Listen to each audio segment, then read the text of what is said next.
الحمد للہ رب العالمین والصلاة والسلام على سید المرسلین اما بعد فاعوذ باللہ من الشیطان الرجیم بسم اللہ الرحمن الرحیم الصلاة والسلام علیک یا سیدی یا رسول اللہ الصلاة والسلام علیک یا سیدی یا حبیب اللہ خاتم المرسلین رحمت للعالمین شفیع المذنبین انیس الغریبین سراج السالکین محبوب رب العالمین جناب صادق و امین صلی اللہ علیہ وآلہ وسلم کا فرمان عالی شان ہے، جب جمعرات کا دن آتا ہے اللہ تعالیٰ فرشتوں کو بھیجتا ہے جن کے پاس چاندی کے کاغذ اور سونے کے قلم ہوتے ہیں۔ وہ لکھتے ہیں کون یوم جمعرات اور شب جمعہ مجھ پر کثرت سے درود پاک پڑھتا ہے۔ الصلاۃ والسلام علیک یا نبی اللہ وعلی آلک و اصحابک یا نور اللہ۔ پر اسرار بوڑھا اور کالا جن۔ مسجد نبی شریف کی پر بہار فضاؤں میں ایک بار امیر المومنین حضرت سیدنا عمر فاروق رضی اللہ تعالی عنہ اور دیگر صحابہ کرام علیہم رضوان میں قرآن پاک کے فضائل پر مذاکرہ ہو رہا تھا۔ اس دوران حضرت سیدنا عمرو بن معدی کرب رضی اللہ تعالی عنہ نے عرض کیا، یا امیر المومنین، آپ حضرات بسم اللہ الرحمن الرحیم کے عجائبات کو کیوں بھول رہے ہیں؟ خدا کی قسم بسم اللہ الرحمن الرحیم بہت ہی بڑا عجوبہ ہے۔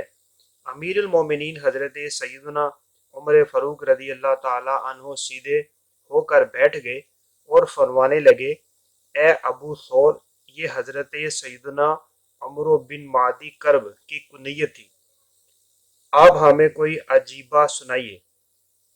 چنانچہ حضرت سیدنا عمرو بن معدی کرب رضی اللہ تعالی عنہ نے فرمایا، زمانہ جہالیت تھا، قحط سالی کے دوران تلاش رزق کی خاطر میں ایک جنگل سے گزرا۔ دور سے ایک خیمہ پر نظر پڑی، قریب ہی ایک گھوڑا اور کچھ مویشی بھی نظر آئے۔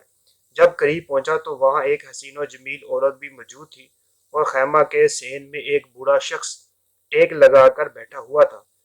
میں نے اس کو دھمکاتے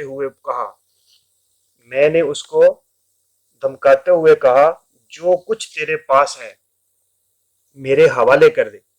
اس نے کہا، اے آدمی، اگر تو مہمانی چاہتا ہے تو آ جا، اور اگر امداد درکار ہے تو ہم تیری مدد کریں گے۔ میں نے کہا، باتیں مت بنا، تیرے پاس جو کچھ ہے میرے حوالے کر دے۔ تو وہ بوڑھا کمزوروں کی طرح بمشکل تمام کھڑا ہوا اور بسم اللہ الرحمن الرحیم پڑھ کر میرے قریب آیا اور نہایت پھرتی سے مجھ پر جھپٹا اور مجھے پٹک کر میرے سینے پر چڑھ بیٹھا اور کہنے لگا، اب بول، میں تجھے ذبح کر دوں یا چھوڑ دوں؟ میں نے گھبرا کر کہا، چھوڑ دو۔ وہ میرے سینے سے ہٹ گیا۔ میں نے دل میں اپنے آپ کو ملامت کی اور کہا، اے عمرو، تو عرب کا مشہور شہ سوار، اس کمزور بوڑھے سے ہار کر بھاگنا نامردی ہے، اس ذلت سے مر جانا ہی بہتر ہے۔ چنانچہ میں نے پھر اس سے کہا، تیرے پاس جو کچھ ہے میرے حوالے کر دے۔ یہ سنتے ہی بسم اللہ الرحمن الرحیم پڑھ کر وہ پر اسرار بوڑھا پھر مجھ پر حملہ آور ہوا اور چشم زدن میں مجھے گرا کر سینے پر سوار ہو گیا اور کہنے لگا، بول، تجھے ذبح کر دوں یا چھوڑ دوں؟ میں نے کہا، مجھے معاف کر دو۔ اس نے چھوڑ دیا، مگر پھر میں نے اس سے سارے مال کا مطالبہ کر دیا۔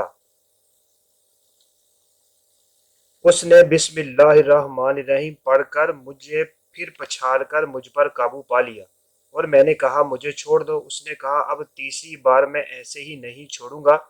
یہ کہہ کر اس نے پکار کر کہا، اے کنیز، تیز دار تلوار لے۔ وہ لے آئی۔ اس نے میرے سر کے اگلے حصے کی چوٹی کاٹ ڈالی اور مجھے چھوڑ دیا۔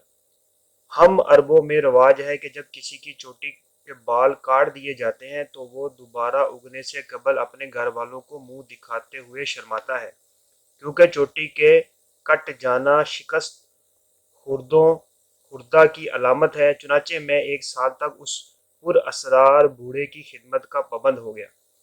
سارا سال ہو جانے کے بعد وہ مجھے ایک وادی میں لے گیا۔ جب سال پورا ہو گیا تو وہ مجھے ایک وادی میں لے گیا۔ وہاں اس نے بلند آواز سے بسم اللہ الرحمن الرحیم پڑھی تو تمام پرندے اپنے گھونسلوں سے باہر نکل کر اڑ گئے۔ دوبارہ اس نے اسی طرح بسم اللہ پڑھی، تمام درندے اپنی اپنی پناہ گاہوں سے باہر چلے گئے۔ پھر تیسری بار زور سے پڑھنے پر اونی لباس میں ملبوس کھجور کے تنے جتنا لمبا خوفناک کالا جن ظاہر ہوا۔ خوفناک کالا جن ظاہر ہوا۔ اس کو دیکھ کر میرے بدن میں جھرجھری کی لہر دوڑ گئی۔ پر اسرار بوڑھے نے کہا، اے امرو ہمت رکھ، اگر یہ مجھ پر غلبہ پا لے تو کہنا اب کی بار میرا ساتھی بسم اللہ الرحمن الرحیم کی برکت سے غالب ہوگا۔ پھر وہ پر اسرار بوڑھا اور کالا جن دونوں گتھم گتھا ہو گئے۔ پر اسرار بوڑھا ہار گیا اور کالا جن اس پر غالب آ گیا۔ اس پر میں نے کہا، اب کی بار میرا ساتھی لات و عزا یعنی کافروں کے ان دونوں بتوں کی وجہ سے جیت جائے گا۔ یہ سن کر پر اسرار بوڑھے نے مجھے ایسا زوردار تماچہ رسید کیا کہ مجھے دن دہاڑے تارے نظر آ گئے اور محسوس ہوا کہ ابھی میرا سر اکھڑ کر دھڑ سے جدا ہو جائے گا۔ میں نے معذرت چاہی اور کہا کہ دوبارہ ایسی حرکت نہیں کروں گا۔ چنانچہ دونوں میں پھر مقابلہ ہوا۔ پر اسرار بوڑھا اس کالے جن کو دبوچنے میں کامیاب ہو گیا تو میں نے کہا، میرا ساتھی بسم اللہ الرحمن الرحیم کی برکت سے غالب آ گیا۔ یہ کہنے کی دیر تھی کہ پر اسرار بوڑھے نے نہایت پھرتی کے ساتھ اس کو زمین میں لکڑی کی طرح گاڑ دیا اور پھر اس کا پیٹ چیر کر اس سے لالٹین کی طرح کوئی چیز نکالی اور کہا، اے امرو یہ اس کا دھوکہ اور کفر ہے۔ میں نے اس پر اسرار بوڑھے سے استفسار کیا، آپ کا اور اس کالے جن کا قصہ کیا ہے؟ کہنے لگا، ایک نصرانی جن میرا دوست تھا، اس کی قوم سے ہر سال ایک جن میرے ساتھ جنگ لڑتا ہے اور اللہ تعالیٰ بسم اللہ الرحمن الرحیم کی برکت سے مجھے فتح عطا فرماتا ہے۔ پھر ہم آگے بڑھ گئے۔ ایک مقام پر وہ پر اسرار بوڑھا جب غافل ہو کر سو گیا تو موقع پا کر میں نے اس کی تلوار چھین کر نہایت پھرتی کے ساتھ اس کی پنڈلیوں پر ایک زوردار وار کیا، جس سے دونوں ٹانگیں کٹ گئیں، جسم جدا ہو گئی اور چیخنے لگا، او غدار، تو نے مجھے سخت دھوکہ دیا ہے۔ مگر میں نے اس کو سنبھلنے کا موقع ہی نہ دیا، پے در پہ وار کر کے اس کے ٹکڑے ٹکڑے کر ڈالے۔ پھر جب میں خیمہ میں واپس آیا تو وہ کنیز بولی، ہے امرو بن جن سے مقابلہ کا کیا بنا؟ میں نے کہا، بوڑھے شخص کو جنات نے قتل کر دیا۔ وہ کہنے لگی، تو جھوٹ بول رہا ہے، او بے وفا، اس کے قاتل جنات نہیں بلکہ تو خود ہے۔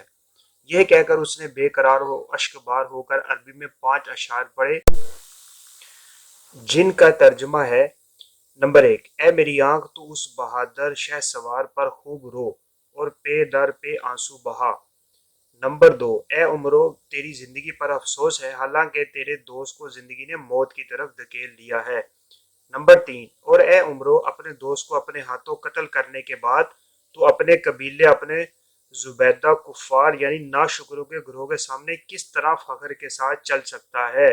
نمبر 4، مجھے میری عمر کی قسم، اے عمرو، اگر تو لڑنے میں واقعی سچا ہوتا، یعنی بغیر دھوکہ دیے مردوں کی طرح اس سے مقابلہ کرتا، تو اس کی طرف سے ضرور تیز دھار تلوار تجھے تک پہنچ کر رہتی اور تیرا کام تمام کر دیتی۔ نمبر 5، اے اس بوڑھے کو قتل کرنے والے بادشاہ کے حقیقی اللہ تعالیٰ تجھے برا اور ذلت والا بدلہ دے اور تیرے جرم کے بدلے میں اور تجھے بھی اس کی طرف سے ذلت اور رسوائی والی زندگی ملے، جس طرح کہ تو نے اپنے دوست کے ساتھ ذلت اور رسوائی والا سلوک کیا۔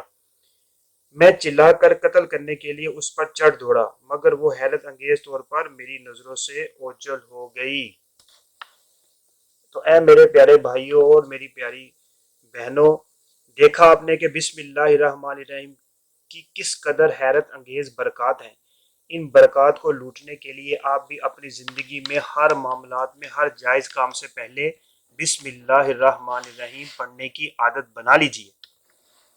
تو اللہ تعالیٰ کی بارگاہ میں دعا ہے کہ اللہ تعالیٰ ہمیں ہر جائز کام سے پہلے بسم اللہ پڑھنے کی توفیق عطا فرمائے، اور ہم سب کو ہمیشہ ہمیشہ کے لیے جادو ٹونا سحر آسیب جنات بھوت بلاؤں آفات و بلیات سے محفوظ فرمائے، اور حج عمرہ کی توفیق عطا فرمائے، ہماری کامل مغفرت اور بخشش فرمائے۔ الصلاۃ والسلام علیکہ یا نبی اللہ وعلی آلکہ و صحابکہ یا نور اللہ، لا الہ الا اللہ محمد الرسول اللہ۔